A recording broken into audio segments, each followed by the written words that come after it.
So I want to use this time to, for all of us actually, to think about the question of if the prohibition of plant medicines were to end, what do we want to come in its wake?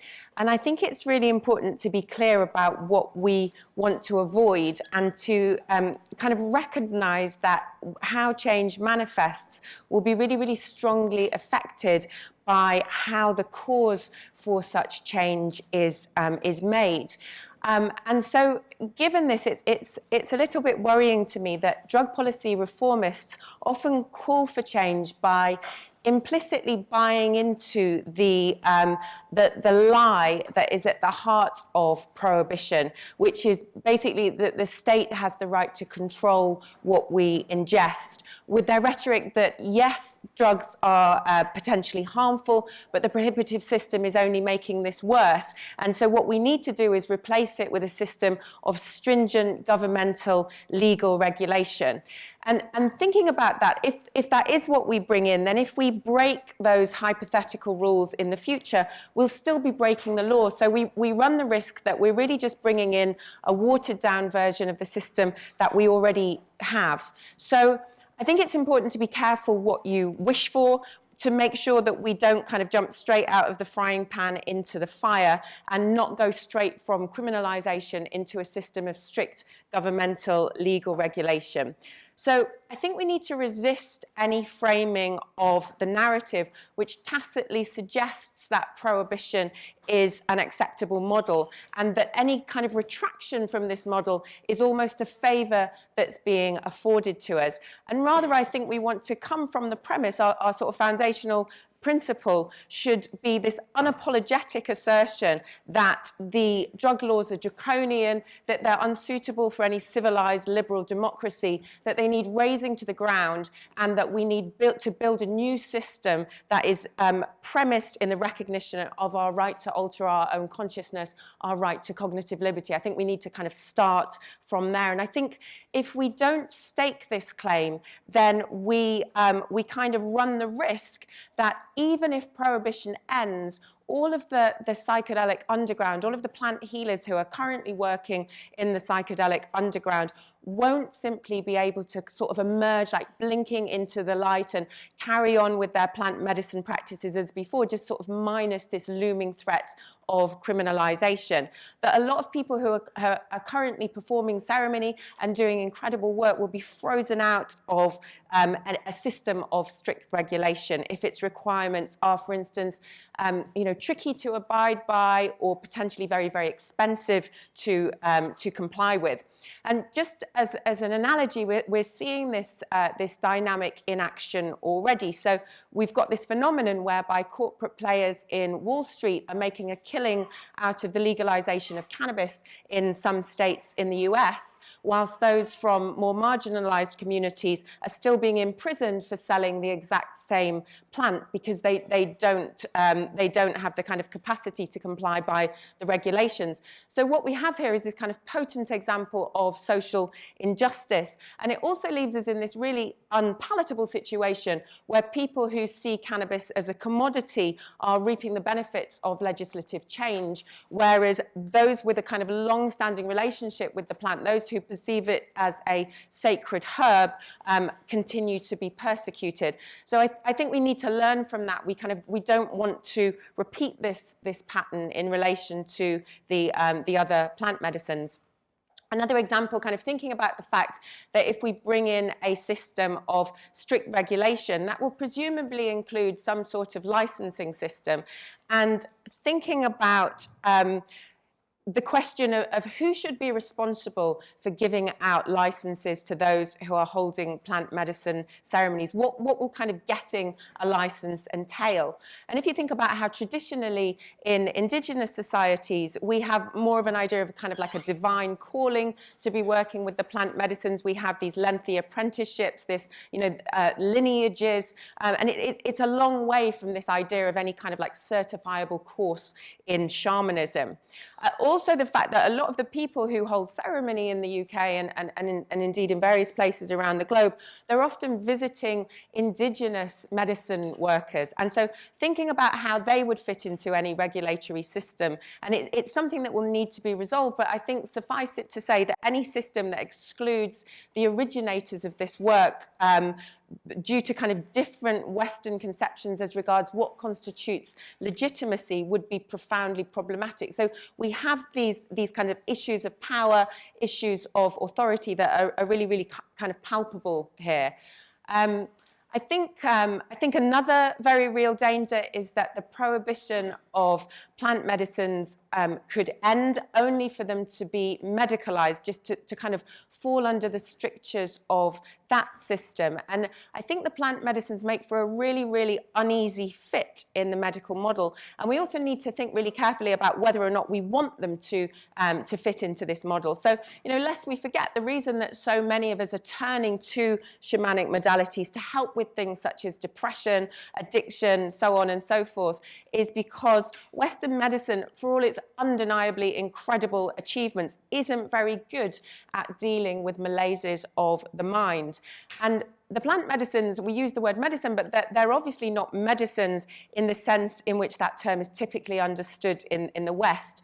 And I think the one way of conceptualizing them is thinking about them as a kind of a healing for the soul. And so they don't really fit very well into a system where the very idea of the soul has been dispensed with.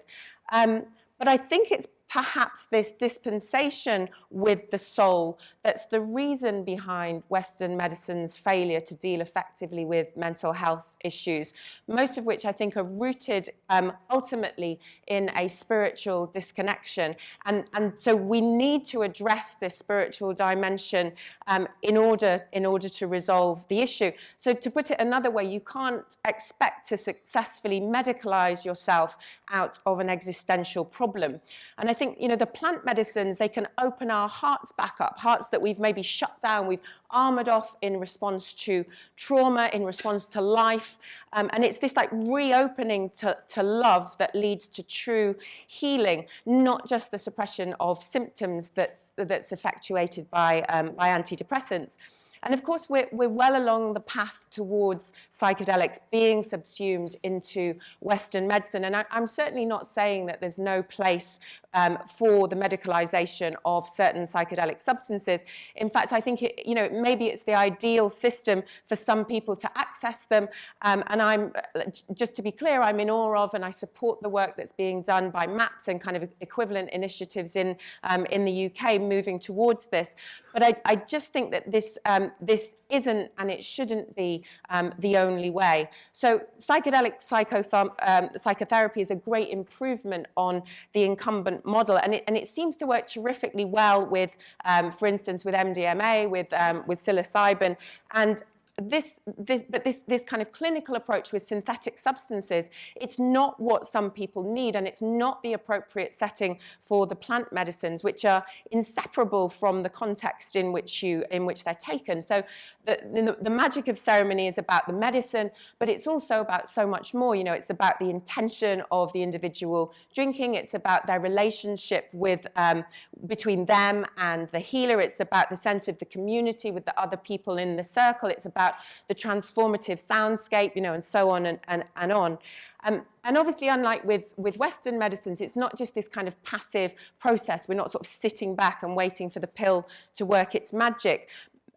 It takes effort. We need to do the work.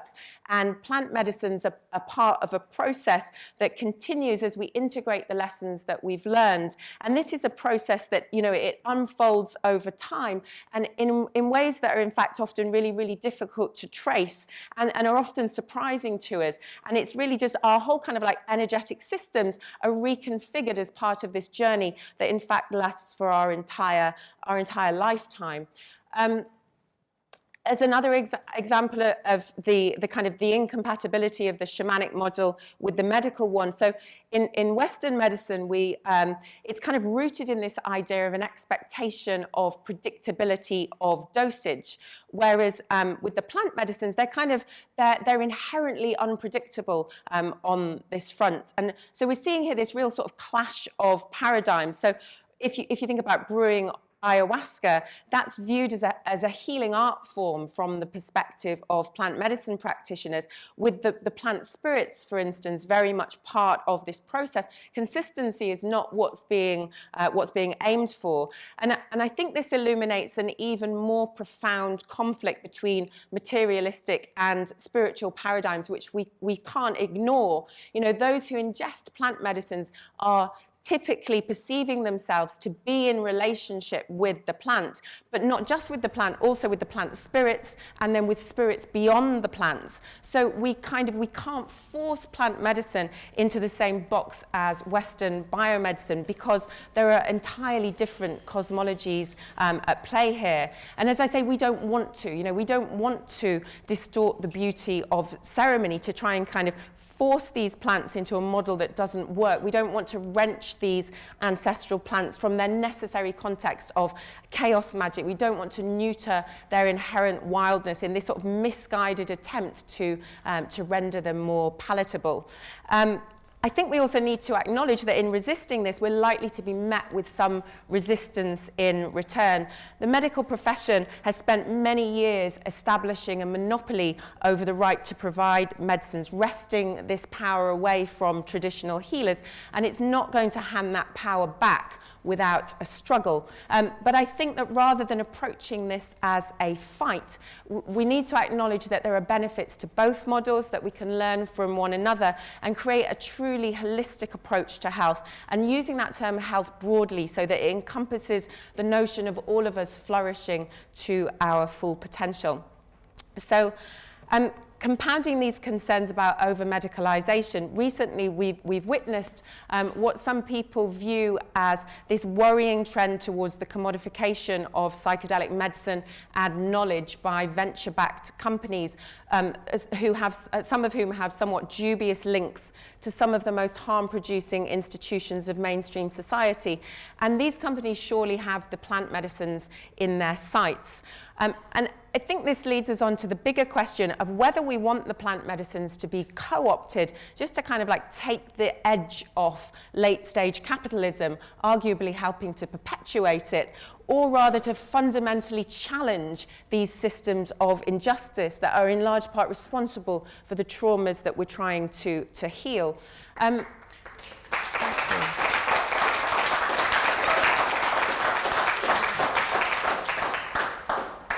Thank you.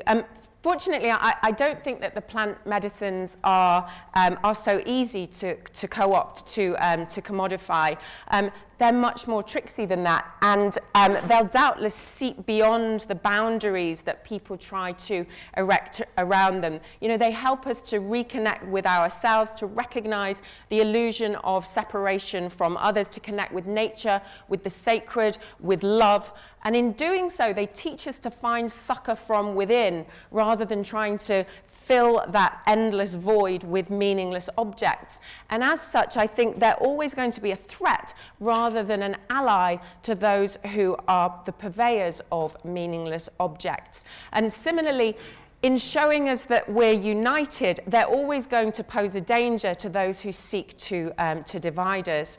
And let's not forget that more broadly, the motive for criminalizing psychedelics on a global level was at least in part due to their impact on political consciousness. And now more than ever, we need to affect social and political change, to come back to love and connection at a time of hatred and division, to recognize our inseparability from nature as environmental cataclysm draws ever nearer, and to call on the divine to give us strength to deal with these existential crises. I think let's not underestimate what we can achieve with these plant teachers as our accomplices. Let's not sell them and ourselves short. So just as we acknowledge that the value of plant medicines in the domain of healing is that they get to the root of the trauma, it's important to recognize that this trauma isn't just individual, it's societal. And as Krishnamurti so eloquently put it, it's no measure of health to be well adjusted to a profoundly sick society. So yeah, well done, Krishna. So the healing we seek needs to go well beyond the individual, lest we simply mirror the lie of individualism at the heart of the neoliberal project. Having turned inwards, we need to remember to turn back outwards to become spiritual activists. And yes, the plant medicines can catalyze healing, but let's not forget that they're also visionary materials that help us explore different dimensions, at the very least of our own consciousness, perhaps beyond. And from these mystical vantage points, we can hopefully reframe the picture of our reality, bringing back wisdom that helps us update outmoded and harmful models of existence. So, for all of these reasons, rather than stringent regulation or medicalisation, I'm an advocate for decriminalisation. So, to put it bluntly, our right to be left the fuck alone.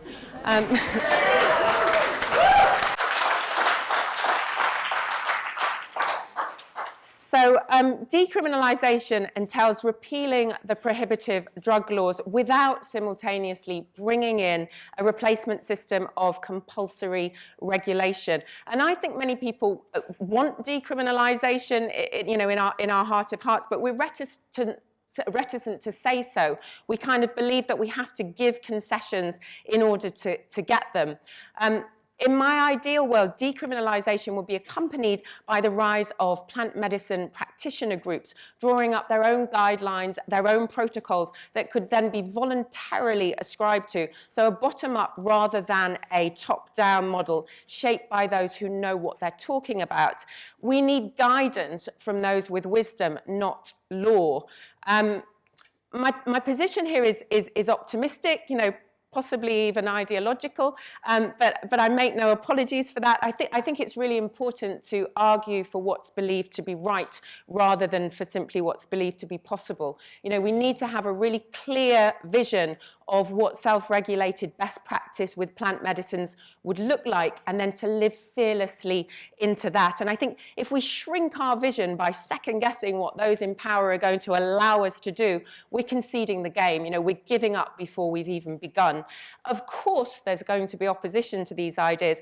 If there wasn't, you can guarantee they weren't ideas worth pursuing. Of course, we're going to be met with the rejoinder that what we're proposing is impossible. That's how the status quo responds to threat, by presenting itself as the only viable system with everything else as an impossibility. But what's actually impossible is to carry on as we are doing. And decriminalisation isn't just a pipe dream. It's starting to happen. As you're no doubt aware, earlier this year, grassroots campaigning led to the effective decriminalisation of magic mushrooms in Denver, Colorado, and then shortly afterwards of a whole kind of smorgasbord of entheogenic plants in Oakland, California. Furthermore, the world of underground healers is already self-regulating in a somewhat disparate way, and more collaborative models of self-regulation exist and are in the process of being developed yet further. And I think importantly, we don't need to reinvent the wheel here. There are many lessons that we can learn from indigenous societies regarding the cultural regulation of plant medicines. And I think, let's not do this in a half-assed sort of virtue signalling way, just kind of like a nod to indigenous peoples. I'm talking about taking their deep knowledge seriously, taking the idea of communicating with plants and spirit realms literally rather than metaphorically, and recognizing that we've gone astray and that we have much to learn in order to get back on the path, and that we need to do this swiftly before we take ourselves down and the rest of the planet along with us. And of course, there's an ugly legacy of colonialism and repression of these peoples, including of their ancestral medicine practices. And so, let's not repeat this with spiritual extractivism. We need to think really sensitively about the impact that developments in the global north are having on the global south, and what we might best do to mitigate any harms that arise. And this obviously involves thinking really, really carefully about what true reciprocity looks like. I was at the World Ayahuasca Conference organised by ICES in Girona this spring, and the overwhelming message that came from the indigenous people in attendance there was that they needed our support in holding out against the land grabs by corporations in the Amazon that constitute a form of genocide, a form of ecocide. And if the plant medicines teaches anything, it's perhaps through that felt experience of oneness to expand our circles of concern, leading to a genuine eco-consciousness that respects life in all its forms. And I think, even if you're operating from a perspective of pure self-interest, this shift needs to happen. The time frame might be different, but we can no more survive without the Amazon rainforest than the people who live in it. And to believe otherwise is recklessly delusional. In practice, of course, great difficulties will emerge in formulating any such codes of practice. There are markedly different approaches to holding ceremony, and we will quickly bump up against exceptionally sticky issues. For example, just to sort of illustrate this sensitivity from a Western perspective, it might seem fairly uncontroversial to say that perhaps pregnant women shouldn't drink ayahuasca, that children shouldn't drink ayahuasca, but this certainly isn't the case in many indigenous ceremonies or in the syncretic churches that have emerged from them without evidence of deleterious effects. Another example, what about people with mental health issues? So there's a strong argument to be made for robust screening practices, but who to screen out and who decides this is a really, really complex question. Plant medicine ceremonies, almost by definition, tend to involve those with issues in this realm to a greater or lesser degrees by virtue of the fact that they're attended by humans. So coming up with models of self-regulation, it's not going to be easy, but that's life. It's a never-ending process of negotiating tricky situations. Suffice it to say that any codes that are devised would need to have a fluidity and non-specificity to them that allowed for contrasting worldviews by being pared down to first principles. Fundamentally, we need to create support structures whereby people have access to the best possible knowledge about the plant medicines, where there's skillful preparation, ceremony, integration, and so on and so forth.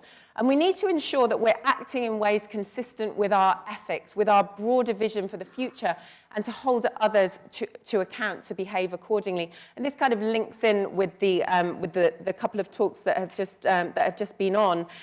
This idea that in recent years, problems have come to light in the plant and indeed animal medicine community. There's obviously a kind of a fine line between seeing the God in everyone, in everything, and in believing yourself to be the Messiah with the right to do as you will.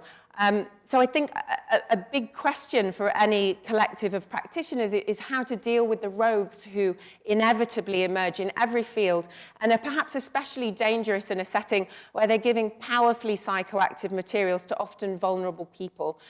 Where these individuals breach the law in terms of sexual assault, for instance, there are criminal prohibitions in place to deal with this. Where the breach is more in the moral realm, such as not abiding by an agreed code of conduct, then maybe we can engage with the principles of transformative justice that Britta has been laying out for us. And if that doesn't work, then perhaps ultimately excluding them from the collective if they remain non-compliant. And under the recommended voluntary system, this wouldn't stop those practitioners from holding ceremony should participants still choose to practice with them. But the absence or presence of support from the collective would help those who are making that decision to make a more informed choice where they're more cognizant of the risks. And also, of course, individuals might choose to ingest plant medicines alone or informally with friends, which, you know, might perhaps be inadvisable, but it certainly shouldn't be prosecutable. So I think, to put it another way, attempts can be made to provide an appropriate container in which to take the plant medicines, but should either practitioners or participants choose to step outside that container, that shouldn't invite prosecution, unless, of course, it involves otherwise unlawful acts. Risk is inherent in life, and there has to be a point at which personal responsibility comes into play in order to ensure freedom. It's worth emphasizing as well, I think, that models of self-regulation merit developing both in anticipation of change and also regardless of whether or not any change in the legal landscape actually happens. You know, this is it right here, right now, not in some imagined future. And I think it's always important to remind ourselves that we don't need to wait for permission from above to effect change from below. And to never underestimate the power of underground movements. They change the world.